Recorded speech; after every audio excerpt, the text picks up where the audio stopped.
j'aimerais vous parler de Numénor. Oh là là, il y a tellement à dire sur Numénor. Alors, je trouve qu'il y a des intrigues un petit peu politiques qui sont un petit peu superficielles et prévisibles par rapport à d'excellentissimes séries qu'on a pu connaître, sans en nommer une par exemple, Game of Thrones. Et on a les personnages, les bad guys, Pharazôn et Kemen, qui usent de ces ficelles un petit peu classiques sans trop de subtilité. On l'a vu et revu. Ils vont pousser les personnages à bout. On voit Elendil qui est poussé à bout parce qu'ils détruisent une statue, etc.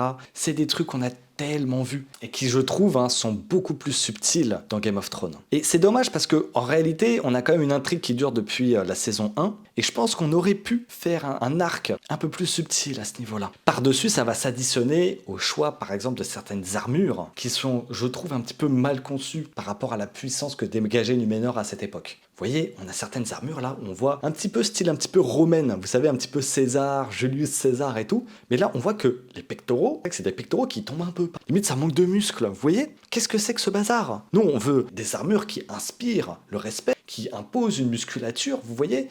Et ça, pareil, ça va s'additionner au même problème qu'on a chez les elfes, du choix de certains vêtements qui, je trouve, encore une fois, au niveau des textures, peut-être un peu trop saturés, un peu trop satinés, un peu trop pailletés parfois de temps en temps, si ce terme peut s'utiliser. Et personnellement, moi je trouve que c'est une petite faiblesse